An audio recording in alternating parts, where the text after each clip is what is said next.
weren't able to make it to Inbound 2023? No worries, we have you covered. Two of my true crewers are joining me today to give their perspectives on key themes, their favorite sessions, and of course, walk through some of the major announcements to the HubSpot platform. Also, while I have you, I wanted to let you know that the Industrial Marketing Summit, which is co-hosted by True Marketing, is now open for registration. The event will be held January 31st through February 2nd in Austin, Texas, and you can reserve your spot now. So for more information, go to industrialmarketingsummit.com. All right, you ready for an inbound recap? Let's do this. Welcome to Content Marketing Engineered, your source for building trust and generating demand with technical content. Here is your host, Wendy Covey. Hi, and welcome to Content Marketing Engineered. On each episode, I'll break down an industry trend, challenge, or best practice in reaching technical audiences. You'll meet colleagues, friends, and clients of mine who will stop by to share their stories. And I hope that you leave each episode feeling inspired and ready to take action. Before we jump in, I'd like to give a brief shout out to my agency, True Marketing. True is a full service agency located in beautiful Austin, Texas, serving highly technical companies. For more information, visit truemarketing.com. And now on with our podcast.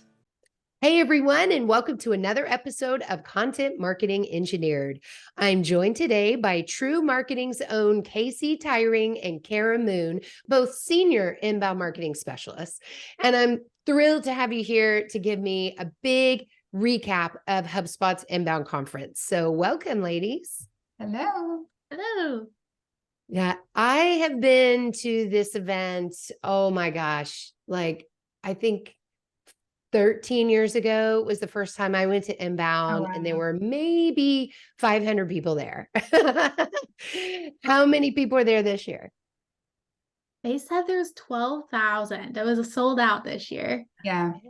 Okay. And that I think is down from the peak of like 17,000, 19,000. It was getting up there. And I have noticed that there's more online sessions available, and HubSpot's been encouraging sort of this hybrid attendance approach. So, but you both got to go to Boston and have great food. And how was the weather? Was the weather nice? The weather was perfect. Good. Awesome. Well, speaking of Boston, aside from weather, what was your favorite part about the city? I always like going to Boston. This is my second year going to Inbound, but I just like it because when you're walking around, it's like a really old city, but it's modern as well. So you get like this unique architecture of all of a sudden you're looking at really modern skyscrapers, and then you're doing old courthouses and stuff, and then you're on cobblestone and then pavement. And so I just love the history, and you can see it all around you. So I love it. Cool. Kara, how about you? I love Boston too. I got to try my first lobster roll. We stayed in the seaport area, so I had to try authentic Boston seafood. Tried the clam chowder, or as they say, the chowder. And I think my favorite part, though, is I drug Kasey out to a Boston Red Sox game at Fenway. So I can officially say that I sung Caroline during the 8th inning, and I got that off my bucket list. So that was fun. Nice. How fun. Well, good. Well, let's dive right in. I want to hear all about this conference. I was just speaking to a group yesterday, and they were like, what did you guys find out at Inbound? I was like, I haven't talked to the team yet. I was waiting for this podcast. So there's so many questions for you guys, but let's start just big picture. What were some of the overarching themes at Inbound? Yeah, I'll go first. Well, I think you probably can guess the biggest theme of this year was artificial intelligence, AI. I know our team has been talking about it for months. Kara and I were talking, and we were like, we're kind of like the slowest adopters to AI. So it was really nice for us to go to Inbound, because if you're a marketer, you have to learn generative AI and ChatGPT. And that's something that's a non-negotiable for us. So AI was the biggest theme. I would say every single session that I went to had some sort of AI tied into it. So yes, we have our work cut out for us now. Well, we sure have been testing a lot of tools for a lot of months. So I think everyone is feeling like they're behind just because things are changing so rapidly, right? There's new tools and new features, and I can't wait until we get into feature set on HubSpot and how that relates to AI. But what about you, Kara? What were your observations on themes? I agree with Kasey. I think AI was definitely the central theme. You could definitely tell HubSpot is going all in with the suite of products that they released. They released ChatSpot and Content Assistant earlier this year. At the conference, they released Campaign Assistant and Website Assistant and AI chatbots and Support Assistant. So there's this whole suite of tools that touches really every aspect of the HubSpot platform that we'll be able to start utilizing. Ooh, I need to hear more about these tools. So I heard the word assistant a lot in what you just said. So is the idea that HubSpot will help take you further into, I don't know, a project where you answer questions and then it provides you with something? Or could you give me an example of one of the assistants and how they work? Yeah, so Content Assistant is the one that has been released the longest, and that one really helps in like blog posts. That's when I've been using that the most. You can do a backslash, and it will give you a headline generator, an outline generator. You give it a little bit of a prompt, and it will help give you some brainstorming ideas. And that works for email. It works for social media. I've been using it for blogs the most. Campaign Assistant is supposed to help with creating all of the different aspects that go into a campaign. So that's one of the time-consuming parts is remembering you need your form, you need your landing pages, your thank you pages, your emails, your workflows. So this is supposed to help give it a few little examples and details of what you're trying to do, and it will start to spell out all of those different aspects of the campaign for you. That is so awesome. And I'm going to sound like the old lady on this show, but once upon a time, HubSpot didn't even have the concept of campaigns in their tool. And it was so annoying to us marketers that have always worked in an integrated campaign manner. And we're like, where's the container for all this? Why can't we group everything together under campaigns, have themes? So I'm so happy to hear that it wasn't just a rollout of individual, email and so on, but also at the campaign level. That's super cool. What else? Are there other tools that, Kasey, how about you? What tools are you excited about that were announced? Well, there are some tools that seem kind of unbelievable. It's like they're rolling them out in beta and you're like, how is that going to work? So even Campaign Assistant, it's like AI generated campaigns from start to finish. And you're like, how? Because that takes Kara and I like 2 days of work. So how is that going to happen? So I think they're all in beta right now. So it'd be really interesting to see that. And then they had one called Website Assistant, right, Kara? It's like you could spin up a whole website just by giving it some prompts, like what you want the product launch to look like, or what kind of forms you want in there, and it'll spin up a whole website. So very interesting. They announced it. It felt very much like an Apple conference where they're announcing the new iPhone and stuff, and then we all get to be oohing and ahhing about it. So we'll see what those look like in action. So some of it seemed maybe a little too good to be true. How is this really going to work? And others, the vision was pretty clear, right? Yeah, exactly. What about personalization? What did you guys see along those lines? What's coming out there? So I had a session with Dale Bertrand, who is the CEO of Fire and Spark. He had a really amazing session on AI tools for writing and SEO. But he gave a really good example of how AI can be used for kind of mass personalization for your sales efforts, where you can find all of these LinkedIn profiles, your target audience, and you can ask AI, give them all those LinkedIn profiles and ask AI to generate specific personalized sales outreach for each individual. So you're not, sending the same email out to 1 million people. It's very, very personalized. So he gave like a really interesting story that just changed the way someone was doing sales outreach. So for me, that's the first thing that came to mind with personalization. I remember they said that doing a first name, like hi first name in the email, that's not going to cut it for personalization anymore. Like there's going to have to be that deeper knowledge of who your target customer is, and AI is going to help be able to create what that is going to look like. Yeah, that's so, early aughts or whatever, Yeah. whenever that was. Yeah. That was probably also 90s technology. If you think about it. I was just at Silicon Labs, and the director of corporate communications had a similar example where she received this hyper personal email that they knew what her favorite pro basketball team was, and it had this very long involved analogy of all the players on that basketball team and their history of championships and how that relates to what this company can do for her as a marketer. She was like, Wow. wow, that was quite interesting, that personalization. And I told her I had one of those where it knew I went to Texas A&M, but it grabbed the most random fact about the university that no one would ever know, but in a weird way, like it was AI gone bad, Yeah. So Yeah. I think there's still room for human intervention in some of this stuff too, right? We want to scale, but we want it to sound good. Good. Well, let's talk about, search, social, like, I seem to be getting a lot of questions about those right now. Let's start with search. Man, there's so much change right now. What did you guys learn? What insight can you give me?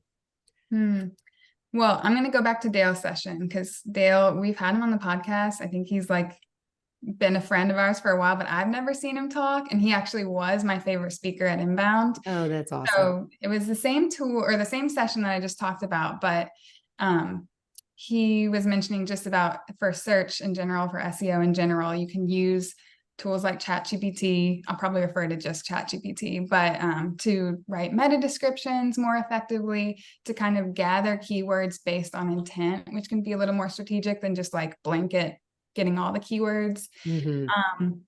So that was really nice. But then he also had a lot of ways to use ChatGPT, which I use it the most basic possible way. You put it in front of me and I'm like, write a landing page. That's it. Like, nope. Here's the source material or whatever. Yep. Yeah. So he had some really good advice that I was like, I need to make sure I remember talking about this, because for one thing, one amazing tip he gave was, instead of sitting there and say, use 100 or write me 150 word landing page for this ebook, before you start that at all, say, I'm writing or I'm promoting this ebook. How can you help me? Just as simple as that. Don't give it any instruction, and it will spit out a bunch of different ways that probably other people are asking it to help, any kind of output that it wants. So that was kind of like amazing to me to hear. I was like, oh, I don't have to like know the answers right away. ChatGPT will tell me. So ask it how it can help first. And then again, we've all heard it before, but I have not put it into practice, is like the importance of prompting correctly on ChatGPT. Give it a role, give it a task, give it some examples. And then another mind-blowing thing he said was, before asking it, after all that, say, do you understand? And then it will spit out what it thinks you're asking it to do. So I was like, that's smart. So, and then once it does understand what you're prompting it, it'll give you like a much better output than if you had just started with 150 word landing page with no explanation. So those were my biggest tips. And I'm sure it translates really well to better content and higher search results. Great. Kara, what did you see additional things on search? Yeah, so there was 2 sessions for me that came to mind. I also went to one of Dale's sessions. His was about search for revenue. And he was saying that if you think of marketing as like a full meal, that tracking organic rankings and traffic is really empty calories, that we should be tracking engagement, conversions, and organic sales. So if you think about the content you're generating, and I've seen this even with the content that we're updating for True, been so attached to those blogs and that content that is generating traffic.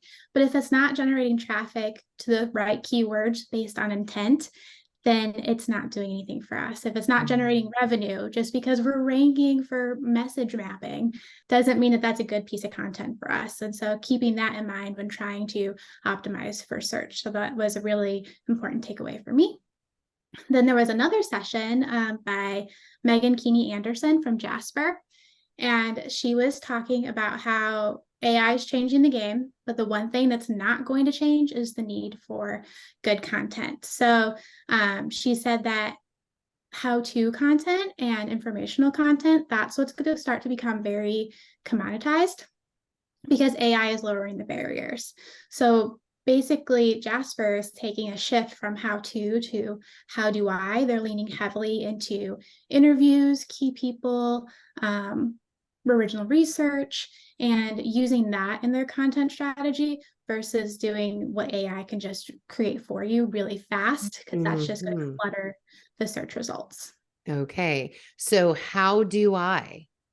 Interesting. I haven't heard that phrase before. I like that. So case studies and, details of how something was actually applied and what the results were.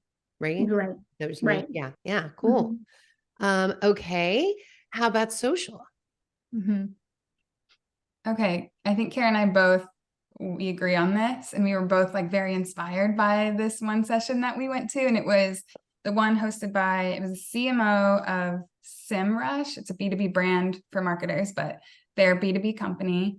And all these like themes seem so simple and so obvious, but to put it into practice is much harder. So he was talking about how he successfully humanized his B2B brand, made the campaigns that he was doing on social more like B2C campaigns, business to consumer. So he wanted to focus on humanizing the brand, talking to the humans that are buying your products. So for example, instead, I think all B2B marketers like to think of, my product drives efficiency, or it reduces time to market. And those things are true and they're valuable, but as a human, what does that actually mean?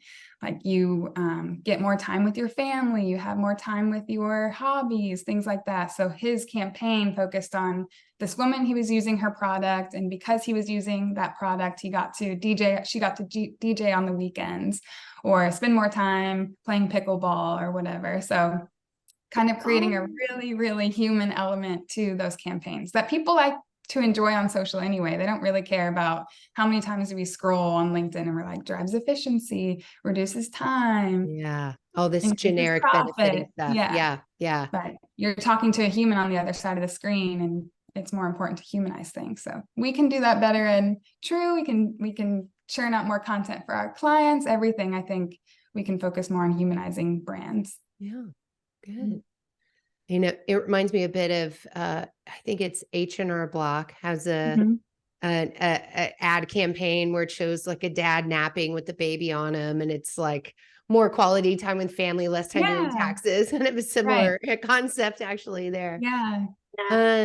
Any new buzz around LinkedIn? Just curious, new features, I see heads nodding. Okay. So what'd y'all learn? What's new with the LinkedIn? So I would say two things come to mind with LinkedIn. So on the HubSpot side, they are really expanding their integrations with LinkedIn, especially with Sales Navigator. And so that was definitely something that came out, going back to talking about like the product launches and things like that. Yeah. The other thing that was really big, there's a lot of sessions about doing LinkedIn ads. And there's this new type of ad that's specific to thought leadership. And when we think of being in the age of AI, key people and people in general, going back to humanizing, are going to matter more in this age. So the fact that they're already seeing that, and then they're bringing out this ad format where you can boost a post, especially from like your CEO or your founder, and telling that founder story and getting that out to more people. The same concept applies whether you're doing an ad or organic social posts. Being able to really lean into thought leadership, that's going to be a power player. Okay, good.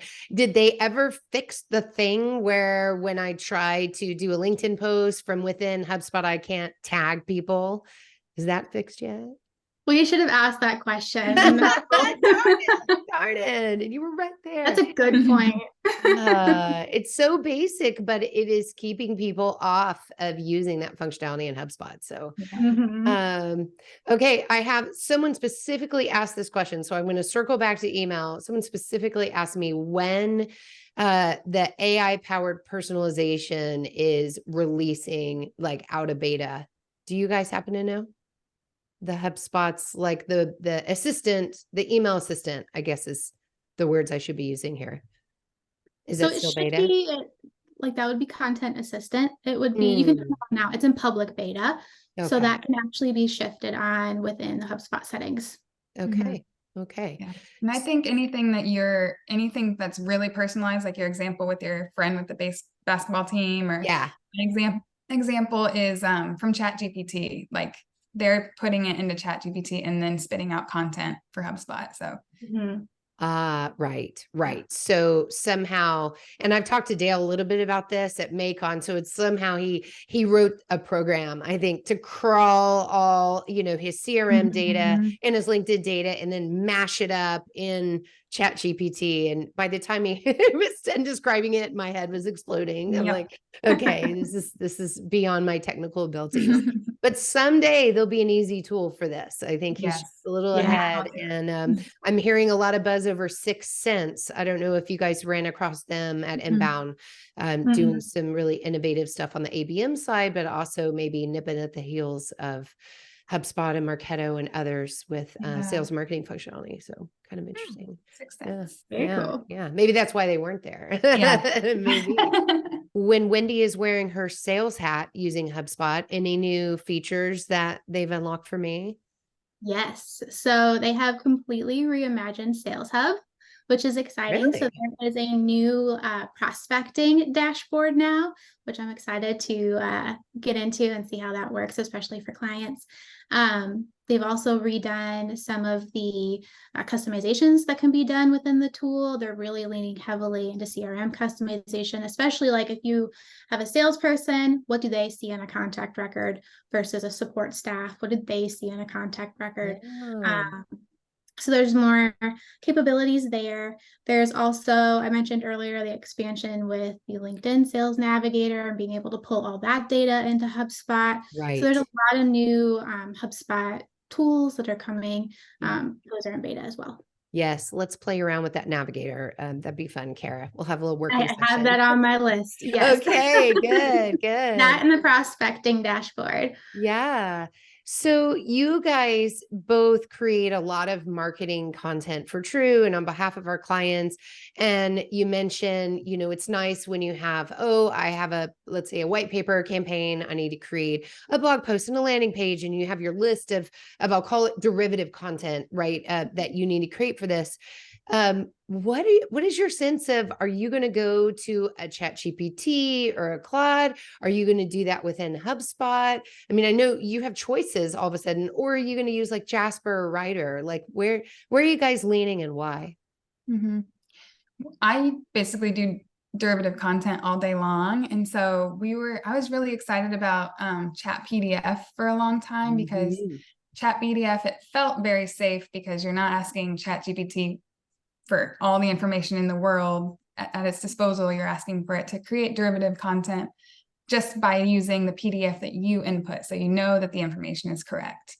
There were some things that I think it was like taking some liberties with that. So it was like not using just my PDF, it was using some other things. So it kind of scared me. But I still use it, especially if I've read the PDF, the ebook, the whatever that's been out of there. And I know that it's generating good content that I would basically write myself. Yeah. It takes 2 seconds. Gotcha.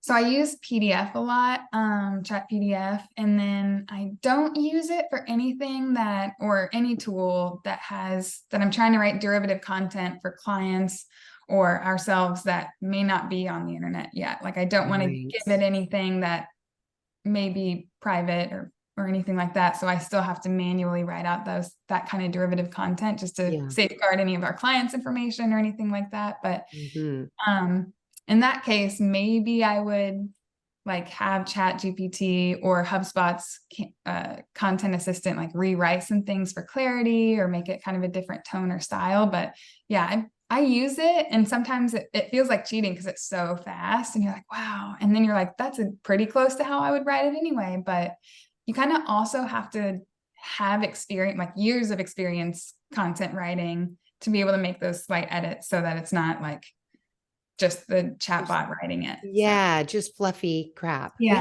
I've seen a lot of that too.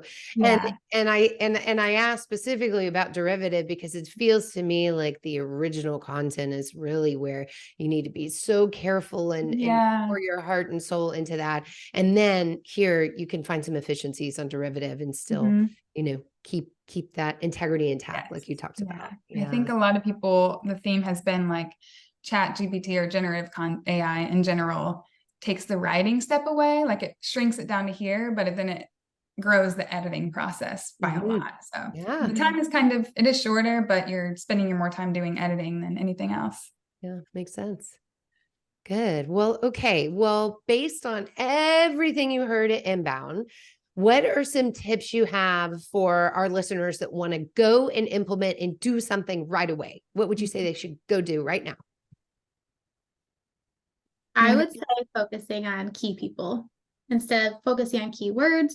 When you're creating your content, focus more on that thought leadership, on building up the people on your team and building the expertise, the authority, the trust that goes back to Google and their EEAT and how they're doing all that ranking. But they also released with Google this new search results feature called Perspectives. So when you see like the SGE and the AI results coming up, big brands are going to win. It's hard to optimize for that. The search results pages for organic, that's shrinking. It's really small real estate. This Perspectives is going to grow. That goes back to pulling from social media, from Q&A sites and forums, and really being able to share the perspective of your key people. So I would say that would be my biggest right now takeaway is when creating content, focus on your people. Focus on your people and writing perspectives with those people in mind. Correct. Okay. And then just to clarify, if someone doesn't know what SGE is, would you mind explaining real fast? It's the search generative experience that Google is playing with, where they're going to start doing more AI result answers when people are doing search queries. Yeah. And everyone presumes that this will replace Google's normal, you know, look and feel, their UX, but they haven't explicitly said that I found. But the assumption is towards the end of 2023 or early 2024, that'll be the new way. And it's a big change. So if those of you listening haven't looked, go Google SGE and take a look at just how differently results come up. It's pretty drastic. All right, Kasey, how about you? My actionable takeaway fits in perfectly with what you guys have just said. And that's right now, I think marketers are like freaking out because of this new experience that we're getting. If Google is giving you like the answer right away with no links, no sources, then what is all our work that's on below that on the links and everything? And our companies aren't going to be as found as often because they're not actually going to our website. So one session I went to, he had a really good advice and I had never heard of it. And I don't know if anyone else has been looking into it, but it's instead of going to Google search, go to Microsoft Bing, use Microsoft Edge, and their generative AI search console is probably the closest we're going to get to like links and sources and what will be kind of how they serve up search results for everything. Even Google will probably eventually have links and sources, which they don't right now. Yeah. But if you go to Microsoft Bing, that's how you can kind of see how an AI is serving up links and sources and how we can get back in there with our websites and our brands. Okay. So run your keywords or your brands through that tool. So again, Edge. Edge. You got to use all their products, I guess, but I thought that was interesting. They all want to dominate our desktop, don't they? Our world, not just our desktop. Well, I have noticed, one of our colleagues, Jen, is in the SGE beta. And so every time we've been experimenting back and forth where I'll search on a phrase in multiple tools and she'll do the same and we compare our results. And she's noticed lately that, up to 3 links have showed up now in the Yeah. SGE box, along with some verbiage. And then ads weren't showing up at all for a while, like sponsor content. And now sponsor content starting to creep back in, which Yeah. no surprise, right? I mean, Right. Google wants to put, their ads back in there. So Mhm. my fear was that things weren't going to be labeled ad anymore. So I'm glad at least there was a label. But it's crazy, she and I will search on the same terms and come up with vastly different sources and responses. So Yeah. not necessarily in the paragraph form, but when I say, what sources can I look to for more information? And we compare that list against what she's getting out of Google compared to what I'm getting out of YouTube. It's a lot of differences. And here we're both in Austin, Texas. So it's an interesting time to be a marketer, isn't it? Very. Lots of change. And so much Lots of to come. change. Yay. But how exciting, right? So give me some happy, positive parting thoughts here. It is a good time to be a marketer, and you have to learn. You have to be very research driven and trying new things all the time. And Kara, I think I'm going to steal yours, but everybody, and nobody knows the answer right now. That's kind of like the best part of it. So we were saying that a lot at Inbound, like, oh my gosh, we don't know, but really in 6 months, it's going to be completely different. Nobody knows the right answer. It could be. There's no playbook. Yeah. That's right. No playbook. Kasey, we are not behind. You are not behind. It's just that feeling, right? Because it's changing so rapidly. Yeah.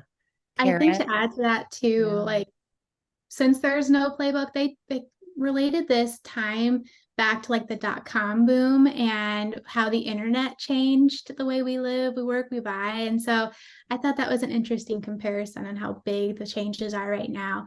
But with that change comes a time to test. So there's no answers, there's no playbook. It's time to just test new ideas, test new tools, see what works. But we just have to iterate really fast is really the key to that.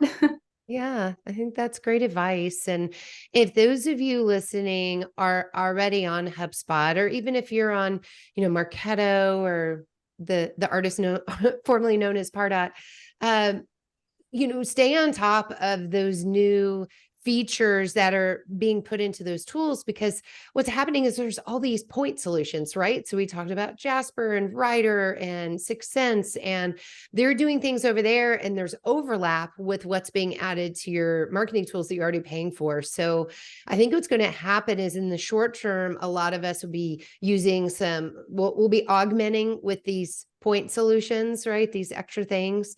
Moz is a good example of that too, or SEMrush.